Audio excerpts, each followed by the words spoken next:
first time by defensive tackle Tré Williams, aka Groovy. And I'll go ahead with questions whenever you're ready.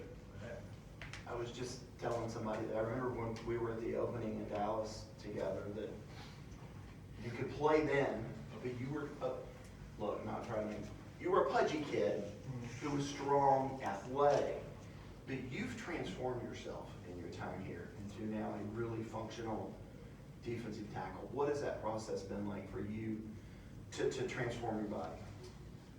Honestly, it's been tough, but it really was all worth it. I feel like just trusting the process. Coach Love, Coach Batson, they made it really easy for me, and like just the culture of the program, it makes it really easy to fall in love with the work. And yeah. How much did you weigh when you got here? What do you weigh now? I was actually a lot. So I was 312 at the opening when you see me. When I got here, I had lost like 30 pounds over COVID. I was like 292 when I got here, but I was like 25% body fat. Probably like 300 right now, like 23% body fat. It's not like huge weight changes, it's just changing the composition. Yes, sir. So what have you had to do? What's the diet been like? What's the exercise been like? Well, I used to do cardio after practice every day. Probably just hit the elliptical 20-30 minutes after practice every day. Just really kind of cutting off fast foods, desserts.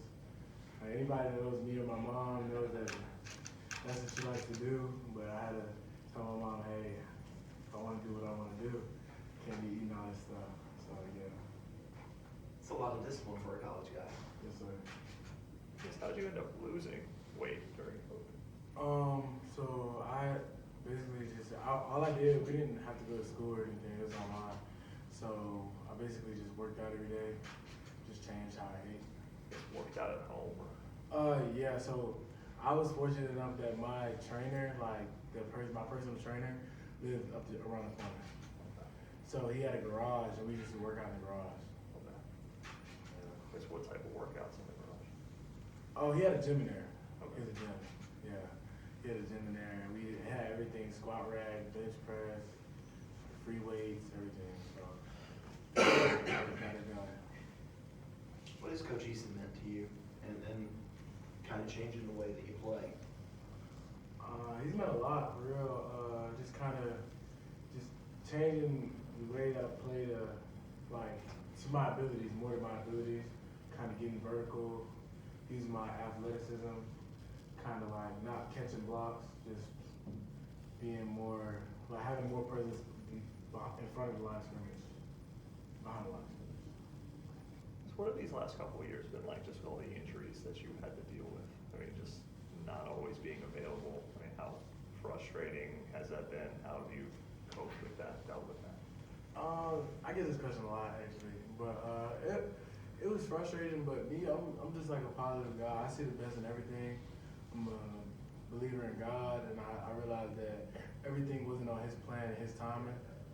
So it was just like I gotta wait my turn and just do everything I gotta do to make sure I fortify my body enough to where I can perform on the field with my teammates. Yes, again, what were all the injuries you had last year? Because I think you eventually shut down because you had so many things. So I dislocated this shoulder,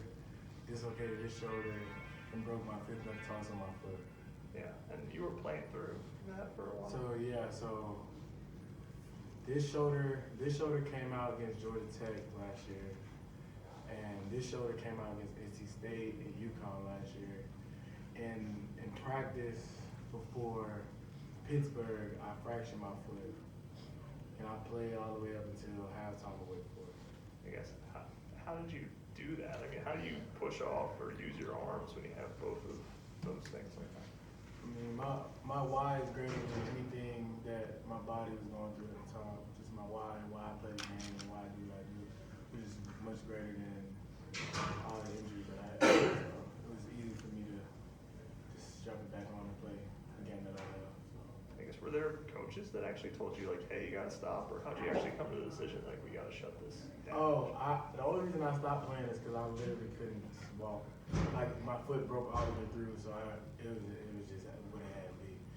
If it was up to me, I'd have kept playing, but it was just I physically couldn't play anymore. is your why? Just my family. I've seen I'm from a single parent household. I just grew up seeing how hard my mom worked to provide for me and my little brother, and kind of just make sure she didn't have to work as hard anymore after I leave here. So. He's not so little though. Nah, he's not as big as me, but he's not little anymore. Nah. I should say younger brother. He hates when I call him my little brother. My younger brother. So for you, I was talking to a scout Saturday night, and we were talking about Tyler Davis, and he said his technique is flawless. You remind me of him in a lot of ways. What can you learn from him? What have you learned from him? I feel like the biggest thing I learned from TD is how to do everything right off the field, as far as the proper preparation for a game. Because I know when I got here in 2020, I didn't know how to properly break down an offensive lineman or tape, and just sitting with TD used to bring me along with him. He kind of just taught me how he prepares for a game, because he's one of the best, I feel like, in the country, how he prepares for a game, how he prepares for an opponent. And he's one of the smartest football minds I've been around. So just being like a sponge around him is helping my game a lot. Talk about how your mind is greater than any injury you've faced through. Where does that mental toughness come from? Was it something that was instilled in you early, or is it something that you just always had? Yeah, I feel like it was instilled in me early. I've definitely gotten mentally tougher just over time, but just like I've been through worse things in my life than an injury playing a game I love. So it made it really easy. I guess what, you had a weightlifting thing happen, I guess, in the past? Yeah, just a little machine, try to stop the weight, thought it clicked, it stopped, thought it was in, let it go, ended up falling because it wasn't all the way in, just like a freak accident. It's like a squat rack or what? It's like a, do you know what a pit shark is? Yeah. So it's basically like a belt squat. So you put a belt around it and it comes out the floor. Oh, okay. And you thought you had the thing in and it fell on your leg? Or? No, it was, so like, it's a platform and the weights are behind it, and it's a cable that's hooked around to your waist. And you're like squatting, and then when you're done, you put the stopper back in so the weight doesn't go back down. And I thought I put the stopper all the way in, and I did not. Okay. You had like no support. Yeah, so then it just kind of crashed. I stopped bracing and I crashed down, boom. I mean, how, again, you talked about mentally being able to work through things, but was there a little moment of like, why do these things keep happening to me here? Of course, but I feel like it's just I had to snap out of it fast, because once they told me that, hey, like, we're gonna get you back, it was like, all right, I can't feel sorry for myself. I gotta make sure I'm staying in football shape, not eating a bunch of bad stuff while I'm down, and staying locked into the playbook and in tune with the team. So I didn't really have enough time to feel sorry for myself. So I just was right back to work. I guess what types of stuff do you eat, I guess, to keep yourself real healthy? A lot of vegetables. I'm a big broccoli guy. Big broccoli guy. Like chicken. It's like not a lot of fast food, like a lot of fried foods and stuff. So probably just more chicken, Mexican food. Like I love Chipotle too. Like Chipotle, definitely. But yeah. What do you get, Chipotle? I get a bowl. I get double chicken, brown rice. I get a half serving of brown rice. So you know how they usually fill the whole bottom of the bowl of rice? Don't do that. If you're trying to lose weight. It's kind of half the bowl. Ask for a half portion of rice, double protein, chicken, guacamole. I try to stay away from the sour cream, even though I like it. Just a little bit. Tomatoes, lettuce, and a little bit of cheese. Can't have too much cheese either. We're going to Chipotle. Oh, What's that? Making me hungry. I guess, how do you feel physically now? Is this the best you've felt since you've been here? Or? oh, right now? Yeah.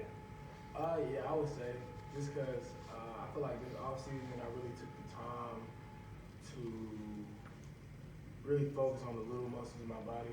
Like besides like the little freak accident in the weight room, like I was in the best shape I've been physically, mentally, everything. So it was just really how I prepared throughout the whole off season that got me to this point. Which fun is it being a part of a room where, like, I'm watching out there Saturday night. Maybe it's TD and Group 1 play, maybe it's TD and you another, maybe it's Peyton Page and you. The guys just walk out in there, there's absolutely no drop off. I feel like it's great because you know, regardless, like you're not worried about saving yourself because you don't know who's coming in. Like last year, a lot of the times when everybody was down, me and Roop was in there, and we would be playing 70 plays a game, and it's like, all right. But nah, it's definitely it's all out every play because you know it's the person behind you or the person that's on the sideline is gonna come in and do the same thing, if not better than how you were doing. Can you tell the offensive line when they have enough? Like there was a point Saturday where you could tell BC's offensive line was just overwhelmed. Can you see it in their eyes? Yes and no. I'll say yes because we started getting home a lot more, but no just because we're not even focused on the other team for real. We're focused on how we play, and if we play how we play, then every team should be like that regardless. So it's not really about us. It's not really about them. It's about us. I guess when you get home on a sack, I mean, how does that feel? Oh, if you have to be in the line of sack, it's like, oh no, a touchdown. I want a touchdown. But a touchdown is probably best, but sack probably second best. It feels great. I mean, I felt like for me, it was kind of long overdue because I'm used to sacking the quarterback, and it kind of been hurt, so I haven't been able to go do that. But it felt great to finally be healthy enough to go do what I love, go sack the quarterback. I guess, why are you Hawkeye? Hawkeye, actually, I don't even know where I was at when we were signing names, but I just embraced my role. I don't know where I was at. But hey, I love Hawkeye. I do the arrow all day long. I'm with it. I'm with it. Any questions for Trey from Zoom? Hey Trey, Trevor Gross from CTagers.com. You guys have been missing guys on the D-line all season. You've been out, Tyler's been out, Brian, Xavier just came back. How good can this defensive line be when y'all get your full arsenal? Honestly, we can be as good as we want to be. As long as we continue putting in the work week in and week out, the sky's the limit for us. So there's no telling how good we can be. This will be your first trip to Tallahassee to play Florida State. I know you're from up north, but how excited are you about playing in that venue? I'm very excited. I'm excited to play the game that I love. We could be playing on Bowman Field. I'll be excited to go play. So I love playing the game of football. I love playing that we're going to play a great team, a very historic team, in a legendary stadium. So it's a great opportunity. So I'm excited. Thanks, Trey. Yes, sir.